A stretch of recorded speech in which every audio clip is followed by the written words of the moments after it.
नमस्कार दोस्तों, स्वागत है आपका अपने फेवरेट यूट्यूब चैनल स्पर्श एजुकेशन पर। और आज हम लाए हैं 1000 क्वेश्चन की सीरीज में आपके लिए नए 10 क्वेश्चन। और आज हम शुरू करेंगे, देखेंगे क्या नया सीखते हैं और आज कोशिश करेंगे कि आज आप कुछ नया सीखें। तो शुरू करेंगे हम अपना पहला क्वेश्चन। चलिए शुरू करते हैं। सबसे पहला क्वेश्चन है 5 अंकों की सबसे बड़ी और सबसे छोटी संख्या का अंतर ज्ञात करें। आप ये क्वेश्चन अपनी स्क्रीन पर देख रहे होंगे। तो सवाल में बोला गया है 5 अंकों की सबसे बड़ी संख्या। पहला सवाल है ये आज का, 5 अंकों की सबसे बड़ी संख्या। 5 अंकों की सबसे बड़ी संख्या, ये बहुत बेसिक चीज है, शायद आपको पता होगी कि 1 अंक की सबसे बड़ी संख्या, 2 अंक की, 3 अंक की, वैसे ही 5 अंक की। तो जब भी बड़ी संख्या का नाम लिया जाए, बड़ी संख्या पूछी जाए, तो हमेशा क्या करना होता है हमें? 5 सबसे बड़ा अंक कौन सा होता है 1 से लेकर 10 तक? 9। 1 2 3 4 सबसे बड़ा लेटर क्या होगा 1 से 10 तक? 1 अंक का 9 होगा। 5 अंक की सबसे बड़ी संख्या क्या हो जाएगी? 5 टाइम्स 9। एक बार, दो बार, 3 4 5। तो 5 अंकों की सबसे बड़ी संख्या क्या हो जाएगी? 5 टाइम्स 9। अब हम क्या करेंगे? ये हुई 5 अंकों की सबसे बड़ी संख्या। अब हमें सवाल में बोला गया है 5 अंकों की सबसे छोटी संख्या।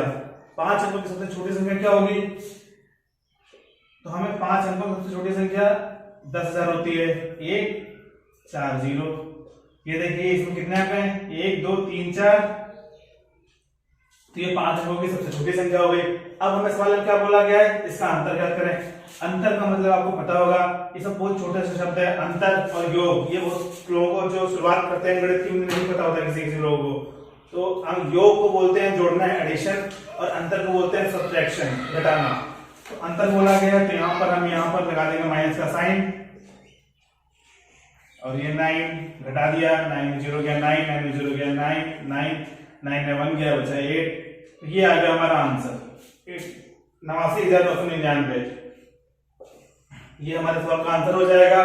और जैसे ये चीजें अगर आपको ना याद हो तो मैं बता सकता हूँ कैसे ये चीजें याद रख सकते हैं आप। जैसे 1 अंक की सब, मैं यही लिख देता हूँ, आपको दिखता है साफ साफ। 1 अंक की सबसे बड़ी संख्या क्या होगी? 9, क्योंकि 1 से लेकर 10 तक सबसे बड़ा अंक क्या है? 10। 1 से लेकर 10 तक सबसे बड़ा है 10। मगर जो 10 है वो कितने अंकों का है? 1 और 2 अंकों का है। ये 2 अंकों का हो जाता है। हमें पता करना है 1 अंक का, तो सबसे बड़ा हो गया 9। फिर 2 अंकों की छोटी संख्या 99। 3 अंकों की 999। 4 अंकों की 9,999। 5 अंकों की 99,999। ये चीजें एक बार समझ ली और आप हमेशा चीजें आपकी बड़ी संख्याएं देखनी है ये ऐसे। अब हम देखेंगे सारे अंकों की छोटी संख्याएं। तो 1 अंक की सबसे छोटी संख्या होगी 1। 2 अंक की सबसे छोटी संख्या क्या होगी? 1 अंक की सबसे छोटी संख्या क्या थी? 9। और 9 के बाद जो नंबर आएगा वही 2 अंकों की सबसे छोटी संख्या हो जाएगी, क्योंकि 2 अंकों की सबसे संख्याओं में सबसे पहले क्या आता है? 10। तो 10 हो जाएगा। वैसे ही 3 अंकों की सबसे छोटी संख्या क्या हो जाएगी? 99 के बाद क्या आता है? 100। ऐसे ही 4 अंकों की छोटी संख्या 1000। और 4 अंकों की सबसे छोटी संख्या मतलब कि उस संख्या में 4 अंक होने चाहिए। जैसे कि यहाँ 1 2 3 4, वैसे ही 5 अंकों क्या हो जाएगी? 10,000। और इसी तरीके से आप आगे जोड़ सकते हैं। ये हो गया 5 अंकों की। 6 अंकों की बोला जाएगा तो यहाँ 1 0 और बढ़ जाएगा, और बड़ी बोला जाएगा तो यहाँ 1 9 और बढ़ जाएगा। तो इस तरीके से आपको ये चीज समझ में आनी चाहिए। अगर आप ये चीज रटेंगे तो फिर आप कहीं ना कहीं गलत बोल सकते हैं, भूल सकते हैं। इससे कोशिश करिए कि चीज समझ लीजिए, और समझना बहुत ही आसान है। और इसी तरीके से हमारा क्वेश्चन हो जाता है, जो कि बहुत बढ़िया क्वेश्चन था। शुरू करते हैं अगला नया क्वेश्चन आपके लिए। चलते हैं अपने दूसरे क्वेश्चन की तरफ। जो दूसरा सवाल है 2 से 1/2 धन 3 से 1/4 धन 7 से 5/6। आप ये क्वेश्चन अपनी स्क्रीन पर देख रहे होंगे। इसमें पूछा गया है इन भिन्नों का योगफल क्या होगा। तो हमें इनमें पूछा गया इसका योगफल क्या होगा। हम यहाँ पर चिन्ह देख रहे हैं, ये चिन्ह किस चीज का है? धन का। ये चिन्ह किस चीज का है? धन का। तो हमें इनको जोड़ना है। और कुछ लोगों को पता नहीं होगा योगफल का मतलब। योगफल का मतलब होता है एडिशन, जोड़ना। तो इसको हम कैसे करेंगे? सबसे पहले ये जो भिन्न दिख रही है, फ्रैक्शन दिख रहा है, इसको हम सिंप्लीफाई कर लेंगे। कैसे करते हैं? क्या करेंगे इनको? 2 × 2 2 दूनी 4, और उसमें एक ऐड कर देंगे 5। तो 5/2। फिर जो साइन लगा हुआ वो उतार लेंगे, प्लस का साइन। 4 × 3 = 12, 1 13/4। 4 3 12 13 बटे 4 धन। ऐसे इसको करेंगे 6 गुणे 7 6 7 42 और जो ऊपर लिखा होता है उसको ऐड कर देते हैं 47 बटे 6। अब इसमें क्या है, इसको आपको पता होना चाहिए, इसको बोलते हैं अंश, इसको बोलते हैं हर। जो बटे के ऊपर होता है उसको बोलते हैं अंश, जो बटे के नीचे होता है उसको बोलते हैं हर। तो कैसे करते हैं, 6 गुणे 7 6 7 42 और उसमें अंश को जोड़ देते हैं, हो जाएगा 47 बटे नीचे जो हर होता है वो नीचे आ जाता है। तो इसको ऐसे सिंप्लीफाई करते हैं। उसके बाद क्या किया जाता है, जो हर होते हैं उनका लासा निकालते हैं। लासा मतलब LCM, least common factor, least common multiplier, sorry. 2 4 6 का लासा क्या होगा, 2 4 6 का लासा। हमें कोशिश करनी चाहिए, इसका लासा बहुत आसान होता है, इसका लासा हमें बिना निकाले आना चाहिए। जैसे कि 2 4 6 जो सबसे बड़ी संख्या है उसको हमें मल्टीप्लाई करना सीखना चाहिए। जैसे सबसे बड़ी संख्या क्या है 6, तो 6 को एक बार मल्टीप्लाई करो 6 आएगा। तो क्या 6 4 से कटेगा, नहीं कटेगा। इस ऐसे ही 6 को 2 बार करो तो 6 2 12, क्या 12 2 से कटेगा, हाँ कटेगा। 12 4 से कटेगा, हाँ कटेगा। तो इसका लासा क्या आ जाएगा 12। एक तो ये तरीका है, और जिनको तरीका टफ लग रहा है वो क्या कर सकते हैं, 2 4 से लासा इधर निकाल लें। तो 2 1 2 2 दूनी 4 2 3 6, 3 दूनी 6 6 दूनी 12, इसका लासा 12 आ गया एक तरीके से। अब हमें क्या करना है, इसको सिंप्लीफाई करना है। तो इसको कैसे करते हैं, ये भी ये सब प्रैक्टिस से आएगा। जितनी आप एक दिन में आपने 10 फ्रैक्शन सॉल्व कर लिए ऐसे ही, तो आपको पूरी कमांड इसमें हो जाएगी। तो उसको हम कैसे करेंगे, सबसे पहले जो हमारा लासा आया है उसको डिवाइड करेंगे हर से। तो 12 को 2 से डिवाइड किया, कितना आया 2 से 6। और 6 को मल्टीप्लाई करेंगे 5 से, तो 6 गुणे 5 6 into 5 आ जाएगा 30, 6 पंचे 30 प्लस। अगर आपको कोई प्रॉब्लम हो रही है लैंग्वेज में तो आप कमेंट करके बताइएगा क्या प्रॉब्लम हो रही है, जिससे हम आपने नई वीडियो में आपको आपकी प्रॉब्लम को डील कर सकेंगे। ऐसे ही 12 को 4 से काट देंगे, 3 आया, 4 3 12 और 13 गुणे 3 13 39। ठीक है, साइन किस चीज का लगा हुआ है, प्लस का, तो प्लस लगा देंगे। ऐसे ही 12 को 6 से डिवाइड करेंगे, 6 2 12 2 बार गया, 12 को 6 डिवाइड करके कितना गया 2 बार, और 2 आने पर इसको कर देंगे गुणा 47 को 2 से। तो 47 को 2 से गुणा, ये तो आपको आना चाहिए, 2 7 14 और 2 चौको 8 1 9 94। अगर नहीं भी आ रहा है तो आप इसे इसको कोने में गुणा कर सकते हैं किसी भी जगह रफ पेपर पे, क्योंकि यहाँ अगर मतलब गलती भी कर दी है ना तो बहुत प्रॉब्लम हो जाएगी, जिससे पूरा आंसर गलत हो जाएगा। इसलिए आपको ऐसा मल्टीप्लाई वगैरह एकदम हल्के में नहीं लेना है, उसको सही से करना है। फिर इन सबको ऐड कर लेंगे, तो 9 4 13, क्योंकि यहाँ 0 है तो 0 ऐड होगा नहीं। और आप इनको अलग से लिख के ऐड कर सकते हैं, अगर नहीं आ रहा है तो ऐड करना। 9 4 13 हासिल आया 1, ये लिख लेते हैं यहाँ पर। 9 3 12 12 3 15 15 1 16 बटे 12 आ गया ऐसे। अब यहाँ आया 12, इसको भाग देंगे 12 से, तो 12 1 के 12, यहाँ बचा 4 हो गया 43, बांट दें 36 और 36 कितना बचा 7, 37 7 43 होता है, बटे में क्या है 12। इसका आंसर ये आ जाएगा 13 से 7 बटे 12। ये थोड़ा लेंदी नहीं है बिल्कुल भी, बट इसमें थोड़ा कैलकुलेशन ज्यादा है, एडिशन बड़े बड़े हैं जो कि टाइम टेकिंग है, समय ज्यादा लेंगे तो हो सकता है आपको टाइम ज्यादा लगे।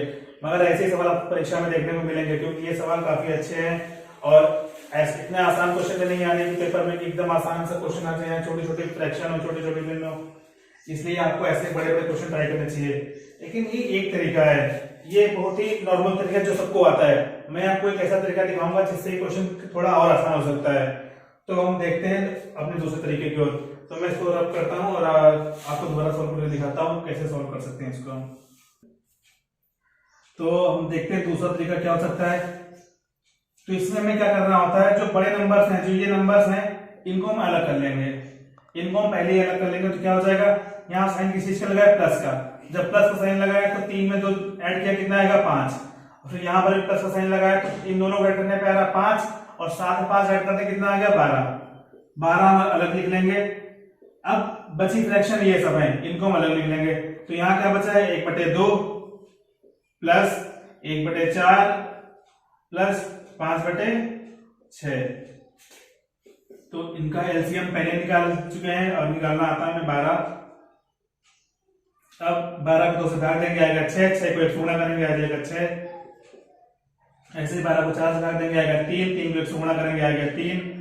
ऐसे ही 12 को 6 से भाग देंगे, आएगा 2, 6 दूनी 10, 2 पंची 10, 10 आ गया। अब इनको ऐड कर लेंगे, 6 3 9 और 9 और 10 19, 19/12। तो हमारा पहले क्या था, 12 था, पहले आंसर क्या था 12, 12 में हमें ऐड करना है 19/12।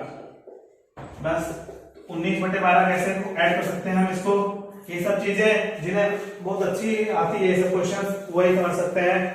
तो आपको बस ज्यादा दिमाग नहीं लगाना है, बस समझना है ढंग से कैसे हम कर रहे हैं इसको। 12 और 19/12 में क्या हुआ, 1 सही 7/12, 12 1 के 12 और 12 7 19, 7/12। बस 12 में 1 जो था ये जोड़ दो, 13 सही 7/12। एक तरीका ये भी है, और मेरे हिसाब से तरीका ज्यादा आसान होगा आपके लिए। बस ये सब चीजें प्रैक्टिस पे है और पूरी मैथ प्रैक्टिस पर है। जितना ज्यादा आप सवालों को लगाएंगे उतना ज्यादा आप सवाल हल कर पाएंगे। चलिए शुरू करते हैं। तो हमारे 2 सवाल हो चुके हैं, अब हम चलते हैं अपने तीसरे सवाल की तरफ। तीसरा सवाल है, अगर आपको किसी भी सवाल में कोई प्रॉब्लम आ रही हो तो आप कमेंट जरूर करिएगा, बताइएगा आपको प्रॉब्लम कहाँ आ रही हो। और अगर आपको हमारा वीडियो अच्छा लग रहा हो तो जरूर बताइएगा कि आपको अच्छा लग रहा है।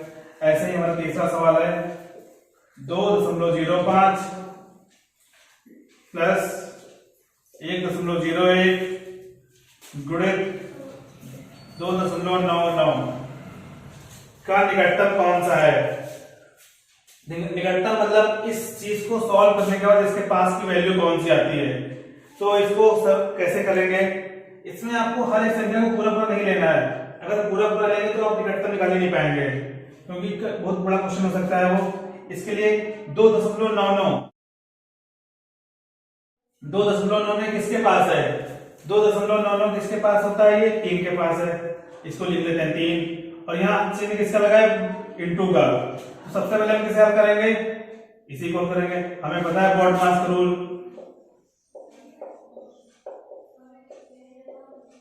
यहाँ ब्रैकेट तो है नहीं, इसलिए सबसे पहले ना ऑफ है ना डिवाइड है, सबसे पहले मल्टीप्लाई है। तो मल्टीप्लाई और एडिशन में क्या करेंगे, मल्टीप्लाई। तो सबसे पहले मल्टीप्लाई करेंगे, और 1.01 ये किसके पास है, 1 के पास। तो 1 × 3, इसको सॉल्व करने में कितना आ जाएगा, इसको ऐसे लिख लेंगे हम। तो 2.05 और यहाँ फाइंड चीज का प्लस का, और 1 × 3 को सॉल्व करने में कितना आएगा, 3। ऐसे ही इसको ऐड कर देंगे, ये ऐड करना में आसान है। तो 2.05 में 3 ऐड कर देंगे, कितना आ जाएगा, 0.5 3 2 5, कितना आ गया 5.05, 5.05। ये हमारा आंसर आ गया है। अब इससे पूछा गया है कि किसके पास है, तो जब हमसे पूछा किसके पास है तो हम क्या कर सकते हैं, ये जो दशमलव के बाद 2 अंक है इनको हटा सकते हैं, ये आ गया 5। एक तो ये हो रहा है। अगर आप थोड़ा और आसान कर रहा था तो आप इसको क्या कर सकते थे, ये जो 2.05 है आप इसको भी मान लेते हैं 2। कैसे कर सकते हैं, जैसे ये देखिए मैं हटा रहा हूं इसको,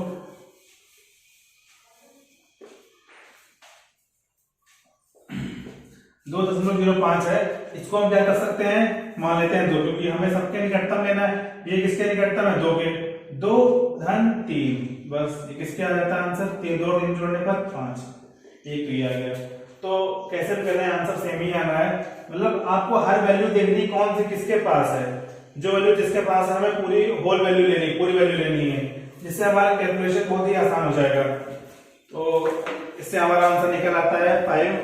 इसी के साथ हम अगले क्वेश्चन पर चलते हैं, क्वेश्चन नंबर 4 पे। क्वेश्चन नंबर 4 है हमारा, चलिए हम इसको रब करते हैं तब तक।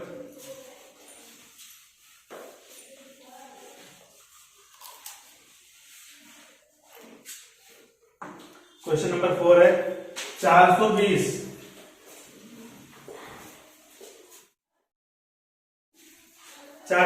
के अभाज्य गुणनखंड क्या होंगे। 420 के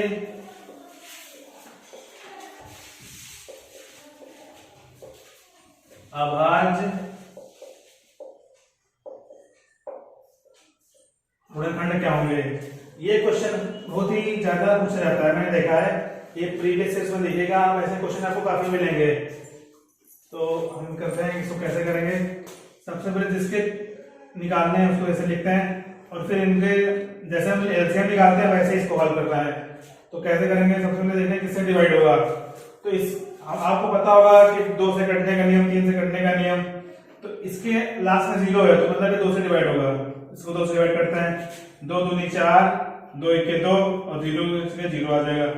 फिर इसको फिर 2 से डिवाइड करते हैं, 0 आखिरी में, 2 1 के 2। बहुत लोग गलतियां कर सकते हैं कि 2 1 के 2, 2 5 10, ये कर सकते हैं, मगर आपको ये सब गलतियां नहीं करनी है, बहुत ही बच के रहना है। क्योंकि यहाँ पर अगर आपने इसको लिख दिया ऐसे, तो इसका मतलब क्या हुआ, इसको इससे मल्टीप्लाई करने पर इतना आना चाहिए, और 15 इंटू 2 क्या होता है 30, जो कि ऐसा नहीं है। 15 तो 2 नहीं 20 30 होता है, और जो कि ऐसा नहीं है। इसलिए हमें ध्यान से भाग देना पड़ेगा, क्योंकि स्टार्टिंग में लोग गलतियां करते हैं। इसको ऐसे भाग देना है, 2 1 के 2, और यहाँ है 10, यहाँ आएगा 1 छोटा है, यहाँ आएगा 1 छोटा है, तो हमें 0 बढ़ाएंगे और तब जाके अगला आप उतारेंगे। ऐसे ही 2 5 10, 2 5 10। ये बहुत ही छोटी चीज है, मैं बता रहा हूँ। बहुत लोगों को आता होगा ये चीज, करे क्या बता रहे हो, मगर ये छोटा नहीं है। आप में से ऐसे होंगे व्यूअर्स जो इस चीज को ऐसे लिख देंगे। इस वजह से बहुत छोटी चीज है, बट बहुत जरूरी है आपके लिए सीखना, और इसकी जगह पर आएगा 105। तो ऐसी गलतियां नहीं करनी, क्योंकि ये छोटी सी गलतियां आपके नंबर आराम से निकाल देंगी। और नॉलेज परीक्षा में आपको मिनिमम 97 98 99 100 मार्क्स लाने होंगे पास होने के लिए। तो चलिए शुरू करते हैं। ये अभी हम कहाँ पर थे, इसको अब आया 105। अब इसको हमें भाग देना है, किससे भाग देंगे, तो इसके अंत में क्या है 5 दिख रहा है, तो हम इसको 5 भाग दे सकते हैं। और अगर देना है तो हम 2 के बाद क्या आता है 3 से भाग दे रहे हैं। 5 और 1 6, इसके अंकों के कितना आ रहा है 6, 6 3 से कट रहा है, मतलब ये संख्या 3 से कटेगी, इसलिए हम इसको क्या कर सकते हैं 3 से भाग देते हैं। चलिए 3 से देते हैं, तो 3 को भाग देने पर क्या आएगा 105 को, 3 2 को 9, बचा 1, आया 15, 3 25 15। अब 35 किससे कटेगा वो तो आपको पता है, 5 से 5 7 35, इसको हम 7 से दे देंगे 1। अब हम देखते हैं कि ये हमारा जो आया है सही है कि नहीं। कैसे चेक करेंगे हम इन सबको मल्टीप्लाई करेंगे, और इनको मल्टीप्लाई करने के बाद अगर 420 आता है तो ये सही है। तो इसको कैसे करेंगे, 2 दूनी 4, 4 3 12, 12 5 60, 60 इंटू 7, 60 इंटू 7 मतलब 742, और 0 420, मतलब ये सही है। तो इसको हम लिख लेंगे कैसे, 2 गुणित 2 गुणित 3 गुणित 5 गुणित 7, ऐसे लिख लेंगे, और ये हमारा आंसर हो जाएगा। आपके ऑप्शंस मैच कराएंगे, किसी ऑप्शन में जरूर होगा और आपका आंसर मैच हो जाएगा। और आपके जो क्वेश्चन में ऑप्शन दिए गए उसमें भी ये देख लेंगे आपको ये मैच हो रहा होगा। तो एक बार चेक कर लिया है, आपको जरूर एक बार चेक कर लीजिएगा कि सही है गलत, तो हमेशा करने के बाद एक बार चेक कर लीजिएगा। तो इसी के साथ हमारा चौथा क्वेश्चन होता है, हम चलते हैं अपने 5वें क्वेश्चन की तरफ।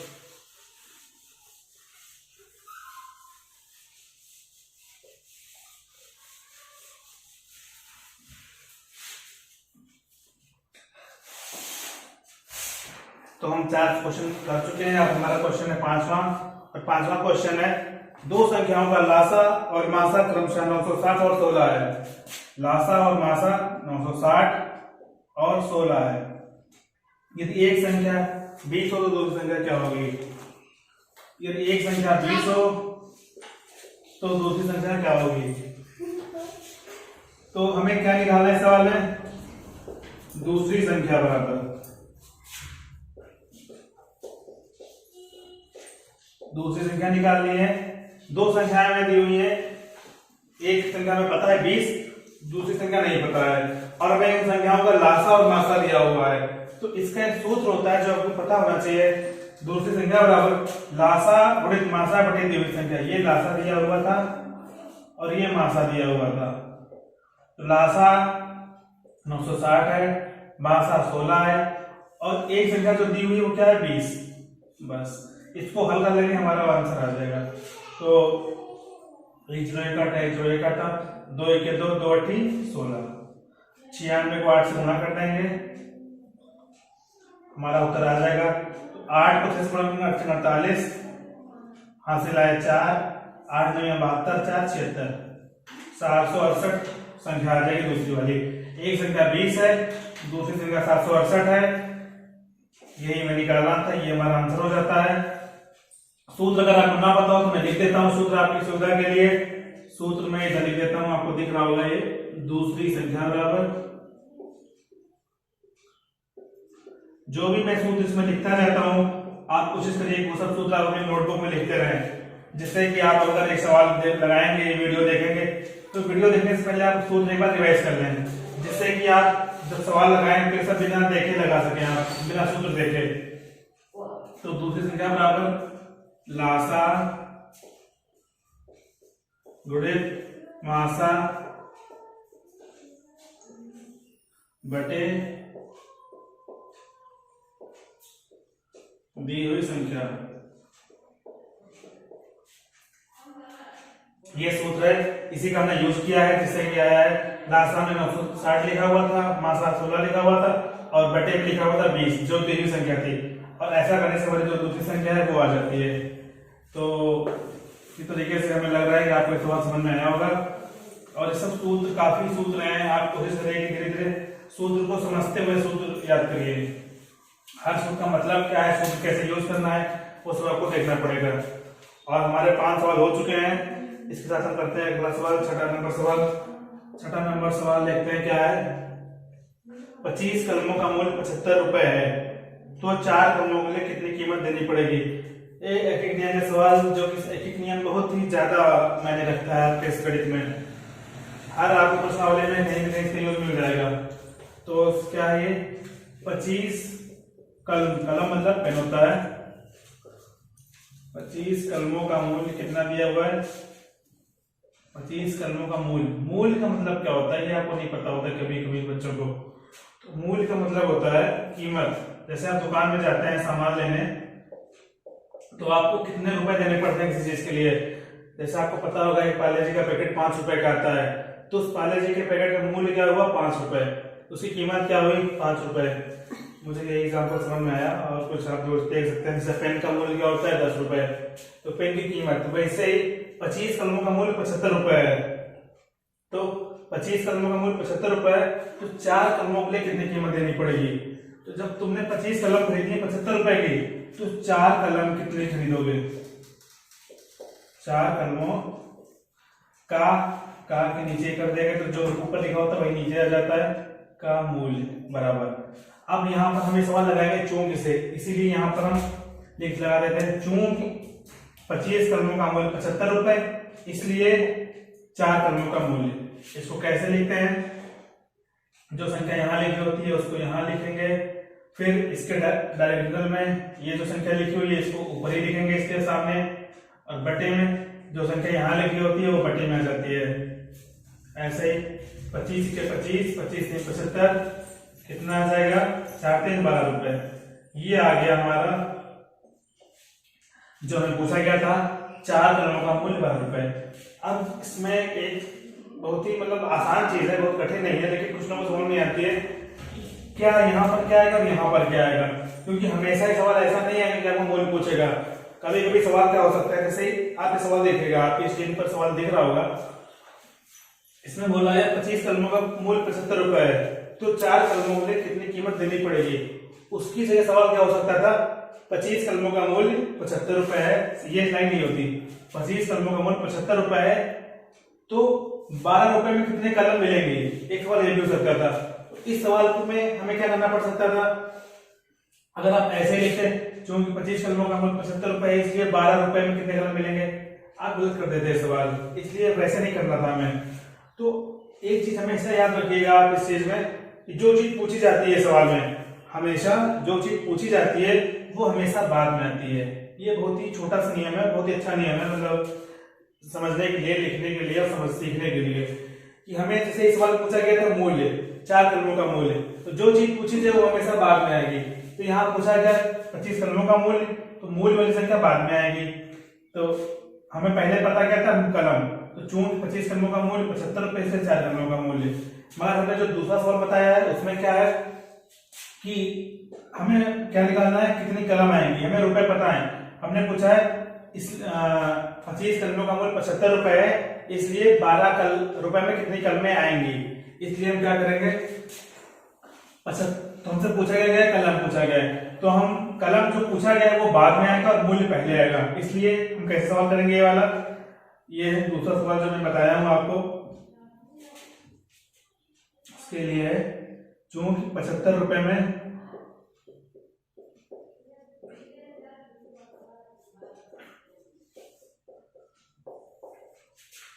चूंकि 75 रुपए मिलती बराबर कितनी कलमें, 25 कलमें, ये मैं दिया हुआ था, मैं इसको हटा देता हूँ वरना कंफ्यूजन हो सकती है आपको कि ये क्या लिखा हुआ है। तो 75 रुपए में मिलती है बराबर 25 कलमें, इसलिए 12 रुपए में मिलती है बराबर। ये देखिए इससे कैसे करेंगे, 25 जैसे मैं बताया था, ये डायगोनल में जो इसके है वो इसके सामने ही रहेगा, ऊपरी रहेगा, और जो सबसे ऊपर लाइन में सबसे पहले लिखा हुआ है वो नीचे चला जाएगा। तो इसको काट लेंगे, 25 के 25, 25 3 70, 3 के 3, 3 चौक 12, 4 के 4। ये देखिए ये क्या पूछा गया था कल में, ये कलम थी ना, ये जो यहाँ पर बाद में होगा वही निकलेगा हमेशा। यहाँ मूल्य बाद में था तो वही निकलेगा, जो मान निकलेगा वो मूल्य होगा, रुपए होगा। तो यहाँ क्या निकला है, 4 कलम निकली।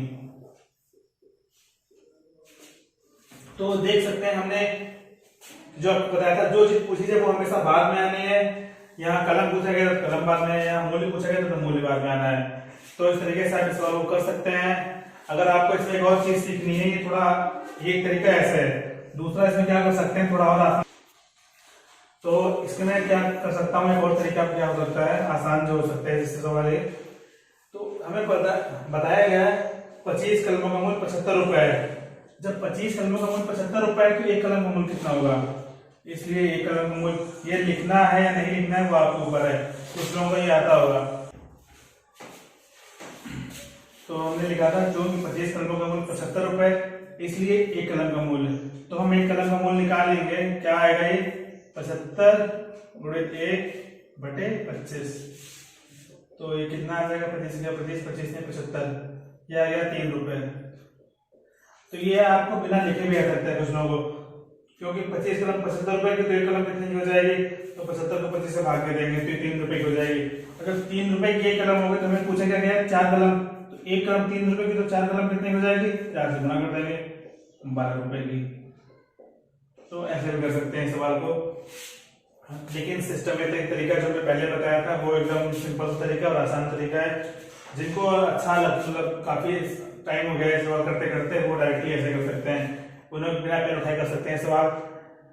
तो आशा करते हैं आपके सवाल समझ में आ रहे होंगे। अगर आपको ये सब वीडियो अच्छे लग रहे हैं, क्वेश्चन अच्छे लग रहे हैं, क्वेश्चन का स्टैंडर्ड आपको अच्छा लग रहा है, तो आप चैनल को लाइक करिए, सब्सक्राइब करिए, शेयर करिए, ज़्यादा से ज़्यादा हमारी वीडियो को दूर दूर तक पहुँचाइए। और अगर आपको कोई सुझाव है वो देना चाहते हैं तो जरूर कमेंट करके बताइए आपको वीडियो कैसे लगता है, क्या चेंजेस ला सकते हैं उसको और अच्छा करने के लिए हमें, और क्या प्रॉब्लम्स है वीडियो में, साउंड क्लैरिटी, लाइट्स की क्या प्रॉब्लम्स हैं आपकी, जो भी बताइए। कुल मिला के हमारा इतना लक्ष्य है कि आप सीखें, कुछ नया सीखें, और आपका जो एम है वो आप पा कर रहे हैं। नवोदय में जाना है, सैनिक स्कूल में जाना है, विद्यागढ़ में जाना है, जिस भी स्कूल में जाना है आपको, आप वहां तक पहुंचे। तो मेहनत करिए आप लोग। इसी के साथ हम अपना शुरू करेंगे 7वां सवाल। 7वां सवाल क्या कह रहा है, आपकी स्क्रीन पर होगा, देखिएगा। काजू के 1 किलोग्राम के 1/4 का मूल्य 40 रुपए है, तो 50 ग्राम का मूल्य कितना होगा। ये सवाल बहुत ही अच्छा सवाल है। काजू के 1 किलोग्राम के 1/4 का मूल्य, काजू का 1 किलोग्राम, 1 किलोग्राम 1 किलोग्राम के 1/4 का मूल्य, 1/4 का मूल्य कितना है, 40 रुपए है, 40 रुपए। तो पूछा गया है 50 ग्राम का मूल्य क्या होगा, तो 50 ग्राम का मूल्य क्या होगा। ठीक, अब हमें कैसे करना है सवाल, तो हमें क्या पूछा गया, 50 ग्राम का मूल्य, ऊपर दिया गया किसका मूल्य, 1 किलोग्राम का 1/4 का मूल्य। तो सबसे पहले हमें पता करना होगा 1 किलोग्राम का 1/4 होता कितना है। तो कैसे पता करेंगे, 1 किलोग्राम का 1/4, 1 किलोग्राम में कितने ग्राम होते हैं, ये आपने हमारे वीडियो में दिया हुआ है कि आपको पता चलेगा, इसमें पैमाना बताया गया है कि 1 किलोग्राम, हेक्टोग्राम और लीटर, डेसीलीटर, मतलब सारी पैमाना दिया गया है, कैसे इसको कन्वर्ट करना है ये सब दिया गया है। तो आप उस वीडियो को देखिएगा। और आज के लिए मैं बता देता हूँ आपको कैसे करना है। ये 1 किलोग्राम के 1/4 का मूल्य, तो सबसे पहले 1 किलोग्राम में बनाएंगे ग्राम। तो कैसे बनाएंगे ग्राम, 1 किलोग्राम में कितने ग्राम होते हैं, 1000 ग्राम हो गए। 1 किलोग्राम में 1000 ग्राम होता है और इसके चौथाई का मूल्य रुपए है 40।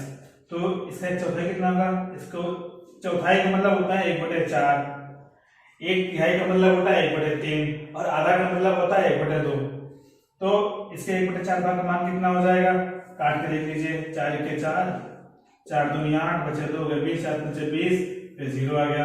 तो 250 ग्राम आ गया 1/4 भाग। तो जो सवाल में बोल रहा है 1 किलोग्राम के चौथाई का मूल्य 40 रुपए है, वो क्या है? 250 ग्राम, 250 ग्राम। 250 ग्राम का मूल्य है 40 रुपए और पूछा गया 50 ग्राम का मूल्य। अब ये सवाल काफी सिंपल हो गया है, क्योंकि आपको जो मेन करना था वो यही करना था, आपको इतना सॉल्व करना था, जिसके बाद ये आ गया है। अब ये सवाल आसान हो सकता है। आप देखते हैं इसको कैसे कराएंगे आपको सवाल। तो इसमें हम फिर से वही लगाएंगे एक नियम जो हमने पिछले सवाल में लगाया है, तो वो लगा के देखते हैं कैसे होता है सवाल। चूंकि 1 किलोग्राम का चौथाई का मूल्य 40 रुपए, तो 1 किलोग्राम का चौथाई में हमने कितना निकाला? अभी नीचे 250 ग्राम निकाला था, तो लिख देते हैं चूंकि 250 ग्राम का मूल्य 250 ग्राम का मूल्य बराबर 40 रुपए, इसलिए 50 ग्राम का मूल्य बराबर। तो क्या होगा इसमें? हमने बताया कैसे लिखना है। ये 40 जो इसके डायगोनल में है, विकर्ण डायगोनल इसे बोलते हैं, तो ये इसके सामने आएगा 50 बटे में जो संख्या सबसे पहले लिखी जाती है वो नीचे आ जाएगी, सबसे बटे में आ गई और उसको काट लेंगे। 50 के 50, 50 पंचे 250, 5 के 5, 5 के 40, 8 के 8, नीचे भी 1 है तो कुछ नहीं हो जाएगा। 8 के 8, ये 8 क्या है हमें ये भी देखना है। हर क्वेश्चन में इकाई बहुत इंपॉर्टेंट होती है, यूनिट बोलते हैं इंग्लिश में, कि हमने क्या निकाला? ये मूल्य निकाला है। मूल्य हमेशा किस में होगा? रुपए में होगा, पैसे में हो सकता है। तो आपको क्वेश्चन में क्या दिया गया? मूल्य रुपए में दिया गया है, इसीलिए यहाँ पर 8 क्या होंगे? रुपए होंगे। तो हमेशा ये चीज को भी आपको बहुत ध्यान रखना है कि आपकी यूनिट क्या है क्वेश्चन में, कभी भी यूनिट गलत नहीं लिखनी है, क्योंकि इस सवाल में यूनिट का उतना मतलब फर्क नहीं पड़ रहा है। आपको सवाल होते हैं जहां पर मीटर प्रति सेकंड, किलोमीटर प्रति घंटा, इनमें बहुत फर्क पड़ जाता है यूनिट में, इसलिए इस चीज का बहुत ध्यान रखना है। तो इसी के साथ हम चलते हैं अपने अगले क्वेश्चन की तरफ, और अगला क्वेश्चन है हमारा क्वेश्चन नंबर 8, चलते हैं उसकी तरफ। तो हमारे 7 क्वेश्चन हो चुके हैं, हम चलते हैं 8वें क्वेश्चन की ओर। 8वां क्वेश्चन एक ऐसे टॉपिक से है जो कि आप लोगों को बहुत कठिन लगता है, नाव और धारा। इसी क्वेश्चन का एक बहुत ही अच्छा सवाल है। इसमें हम सीधे सीधे सूत्र यूज करेंगे। एक तैराक धारा की दिशा में 14 किलोमीटर प्रति घंटा की चाल से जाता है। एक तैराक है तो स्पीड है इसकी धारा की दिशा में, धारा की दिशा में इसकी स्पीड कितनी है? 14 किलोमीटर।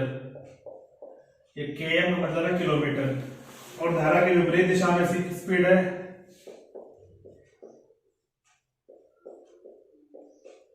धारा की विपरीत दिशा। इसका मतलब भी पता होना चाहिए आपको, मैं भी आपको इसका मतलब बताता हूँ, क्योंकि गणित में सवालों में आपको हर सवाल का फिजिकल मतलब पता होना चाहिए कि इस सवाल कहना क्या चाह रहा है, ये आपको समझना चाहिए, वरना कुछ भी इसका अर्थ नहीं होता है। अगर आप सवाल की भाषा नहीं समझ पा रहे हैं, आपको सूत्र याद है, रटे हुए हैं, आप वही लगा देते हैं हमेशा, तो बात उतनी अच्छी बनती नहीं है। धारा की दिशा में 14 किलोमीटर प्रति, ये आवर लिखा हुआ है 4, इसको मैं हिंदी में लिख दे रहा, किलोमीटर प्रति घंटा। 9 किलोमीटर प्रति घंटा। तो अब देखते हैं क्या होता है इसमें। हमें पूछा गया है इसमें कि धारा का वेग ज्ञात करें, धारा की चाल निकालनी है हमें इसमें, तो निकालेंगे धारा की चाल।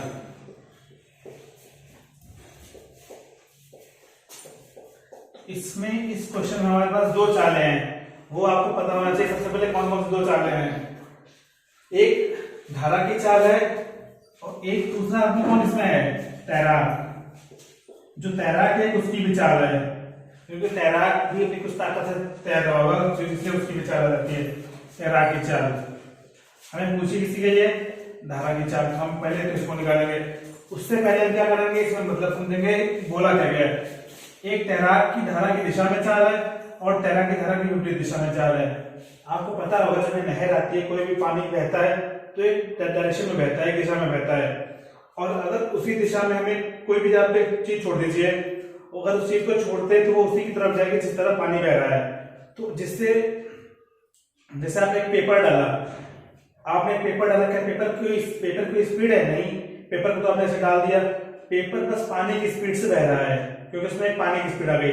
और अगर उसी की जगह एक आदमी तैरने लगता है, उसमें उसी डायरेक्शन में आदमी भी तैर रहा है और एक जो पानी है, पानी की दिशा भी उसी डायरेक्शन में, तो इसकी वजह से जो आदमी की चाल है वो बढ़ जाएगी, वो तेजी से दौड़ेगा, तेजी से तैरेगा उस पानी में।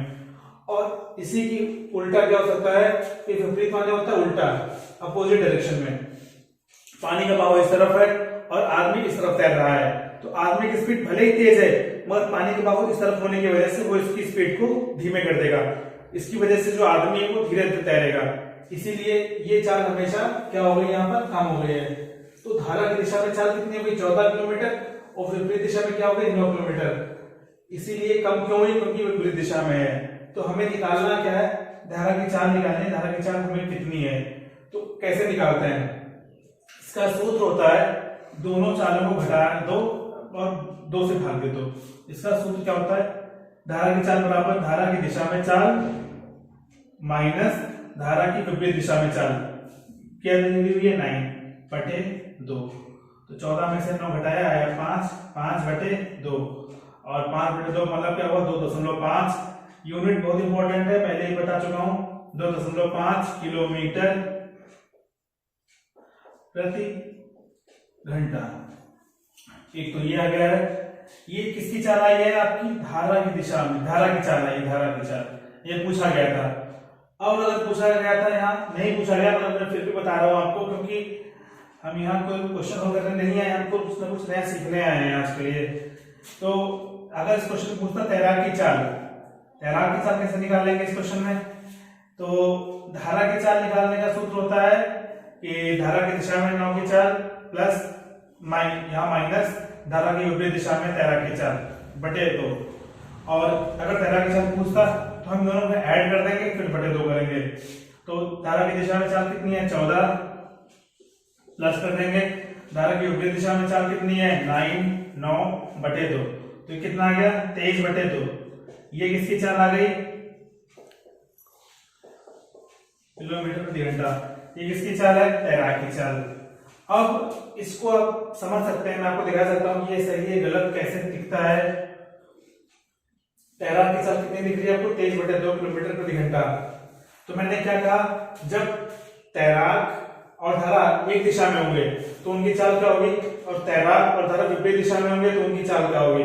तो कैसे देख सकते हैं इसको, तैराक की चाल कितनी है 23/2, और अगर मान लो तैराक और धारा दोनों एक दिशा में है तो तैराक की चाल जो है और धारा की चाल कितनी थी 5/2, दोनों ऐड हो जाएंगे जब दोनों एक ही दिशा में होंगे।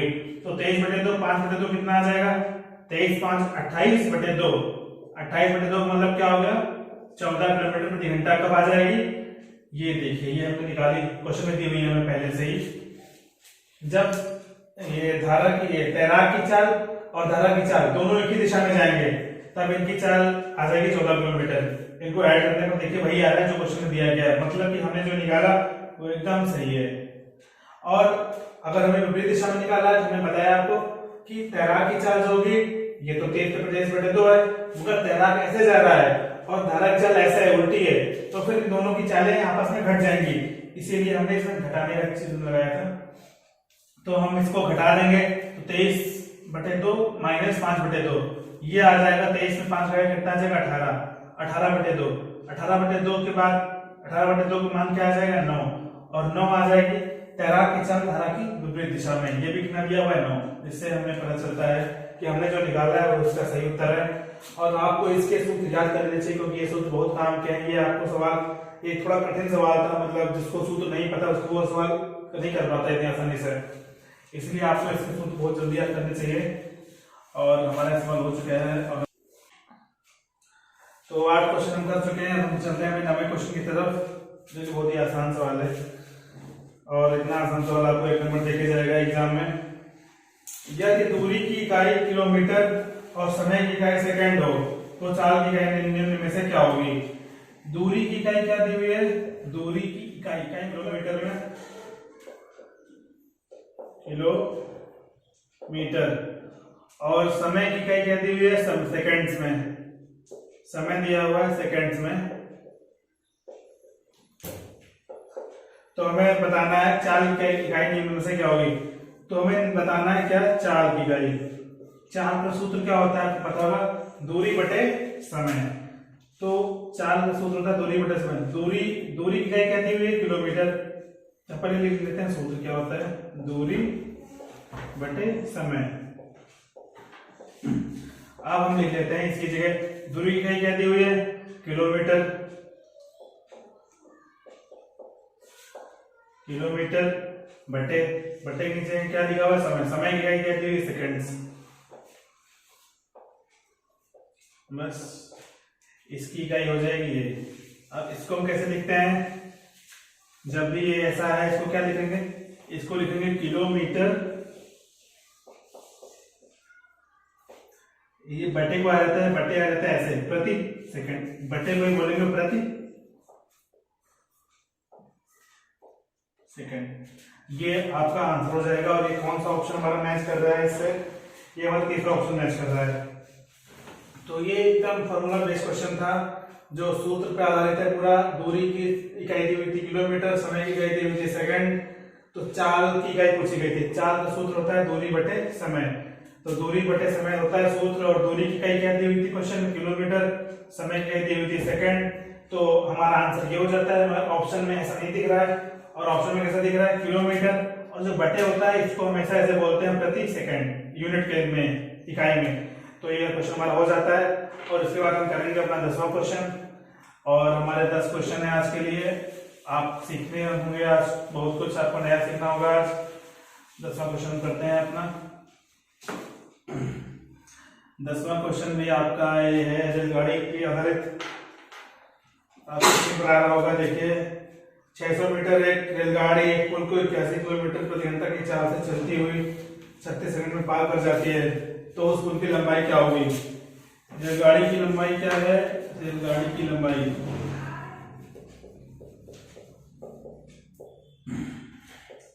रेलगाड़ी की लंबाई क्या दी हुई है हमें? 600 मीटर्स। और पुल को 81 किलोमीटर प्रति घंटा की चाल से चलती हुई, तो चाल हमारी कितनी दी हुई है? 81 किलोमीटर प्रति घंटा। 81 किलोमीटर प्रति घंटा। और दिया हुआ है कितने टाइम में पार करती है? 36 सेकंड में। समय दिया हुआ है 36 सेकंड। समय दिया हुआ है 36 सेकंड।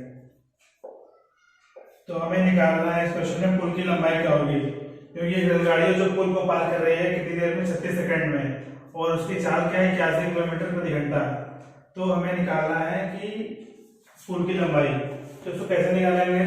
हमारे पास चाल दी हुई है और समय दिया हुआ है, इससे हम क्या निकाल सकते हैं? दूरी, कि इस चाल से इतने सेकंड्स में कितनी दूरी तय करती है।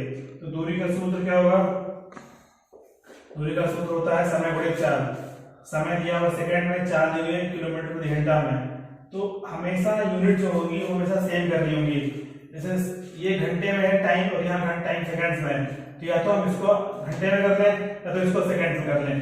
तो मैं आपको दोनों चीजें दिखाऊंगा कि पहले हम इसको देख लेते हैं, क्या कर सकते हैं इसको हम कर लेते हैं घंटे में।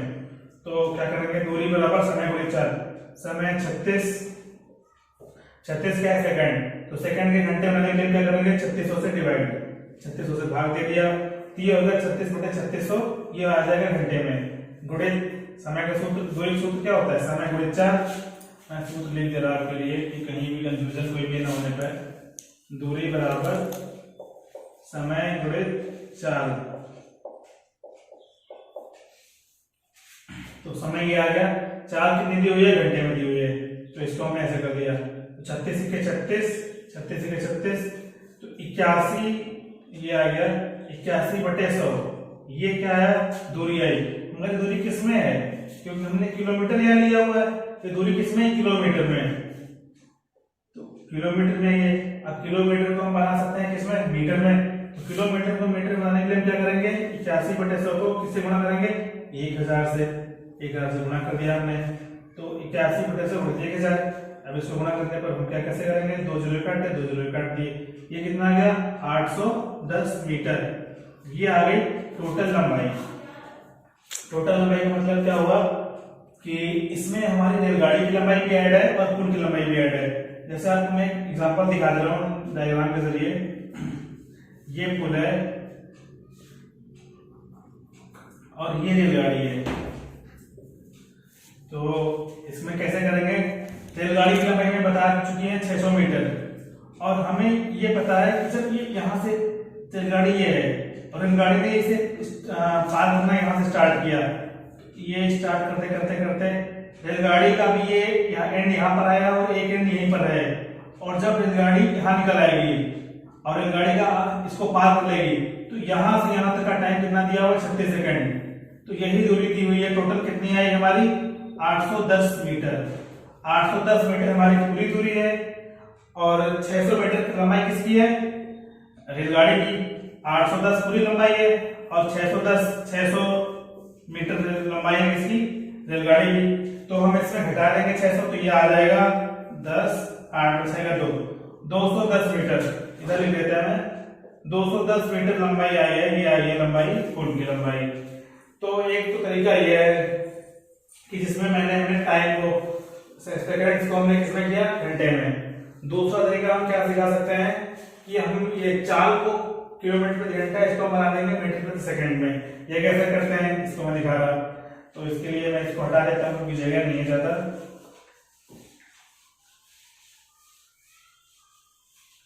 इसके लिए देखते हैं क्या होता है। तो चाल को हमें करना है कन्वर्ट किसमें, मीटर प्रति सेकंड में। तो ये आपको पता होगा कैसे करते हैं, चाल बराबर 81 किलोमीटर प्रति घंटा, इसको हमें करना है मीटर प्रति सेकंड में। तो आपको पता होगा कैसे मल्टीप्लाई करते हैं, 5/18 से। 5/18 मैं बता सकता हूँ, आप में से काफी लोगों को कंफ्यूजन होती होगी कि कहाँ पर 5/18 से करते हैं, कहाँ पर 18/5 से करते हैं। इसके लिए ये रटने की जरूरत नहीं, इसका आसान सी ट्रिक है, कैसे याद कर सकते हैं इसको हम। 81 क्या है, किलोमीटर, और किलोमीटर को बदलना है किसमें, मीटर प्रति सेकंड में। तो मीटर प्रति सेकंड बदलने के लिए क्या करना है, किलोमीटर को बनाना है मीटर में। तो मीटर क्या हुआ, 1000, ये मीटर हो गए, और सेकंड में बनाना है यहाँ पे घंटे, तो किससे बन देंगे, 3600 से, और इन दोनों को काटने पर आता है 5/18। इसीलिए हम किलोमीटर प्रति घंटा को मीटर प्रति सेकंड बनाने के लिए किससे गुणा करते हैं, 5/18 से। तो 81 को 5/18 से गुणा कर लेंगे, कितना आएगा, 9 दूनी 18, 9 दूनी 81, 9 पचे 45/2 मीटर प्रति सेकंड। बस ये आ चुका है हमारा। अब इसको हम क्या करेंगे, तो हमारी चाल कितनी है, 45/2। हम इसको याद रखेंगे और हम इसको लगाएंगे सूत्र में। सूत्र कौन सा हमें लगाना था, दूरी बराबर। तो दूरी बराबर समय गुणे चाल। तो समय हमारा कितना दिया हुआ है, सेकंड्स में 36 सेकंड, और हमारी चाल कितनी आ गई मीटर प्रति सेकंड में, 45/2 आई थी। अब हम इसको सॉल्व कर लेंगे, 2 1 के 2, 2 1 के 2, 2 8 16, और 18 को मल्टीप्लाई कर लेंगे, कितना आएगा, 18 पंचे 90, हासिल आया 9, 18 चौको 72, 72 9 81, 810 मीटर दूरी आ गई है। जैसे कि हमारे पिछले सवाल में भी सेम दूरी आई थी। अब 810 मीटर टोटल लंबाई आ चुकी है। टोटल लंबाई ये आ चुकी है 810 मीटर। ये टोटल लंबाई है जब ट्रेन को पार करते हैं, मतलब जितनी ट्रेन ने 36 सेकंड में पार की लंबाई हुआ 810 मीटर। और 810 मीटर में ट्रेन की लंबाई 600 मीटर भी शामिल है, 600 मीटर भी शामिल है। और जो पुल है, जैसे ये पुल है, इस पुल को पार किया, इस पुल की लंबाई भी शामिल है। जब ट्रेन की लंबाई 600 मीटर है, तो पुल की लंबाई कितनी हो जाएगी, तो हम क्या करेंगे, 810 में से 600 घटा देंगे, क्या आ जाएगा, 210 मीटर। 210 मीटर लंबाई जो आ गई है वो हमारी पुल की लंबाई है, क्योंकि रेलगाड़ी की लंबाई 600 मीटर दी हुई थी और 810 मीटर टोटल लंबाई आई हुई है। इसमें से हम घटा देंगे 210 मीटर, ये आ गई है हमारी पुल की लंबाई। पुल की लंबाई आप इस क्वेश्चन को 2-3 बार देखिएगा, आपको क्वेश्चन समझ में आ जाएगा। तो आज हमने 10 क्वेश्चन लिए आपके लिए। आशा करता हूँ सारे क्वेश्चन बहुत ही अच्छे थे हमारे हिसाब से, आपको भी अच्छे लगे होंगे। और अगर आपको वीडियो अच्छा लगा हो तो आप इस चैनल को लाइक शेयर सब्सक्राइब करिएगा और वीडियो देखते रहिएगा। आपको जहां वीडियो क्वेश्चन समझ में ना आए, वो क्वेश्चन आपको जो क्वेरी है वो कमेंट्स में लिखिएगा, हम आपकी क्वेरी को दूर करने की कोशिश करेंगे। और ऐसे ही वीडियो दूर दूर तक पहुंचाएं। और अपना कीमती समय देने के लिए धन्यवाद धन्यवाद धन्यवाद।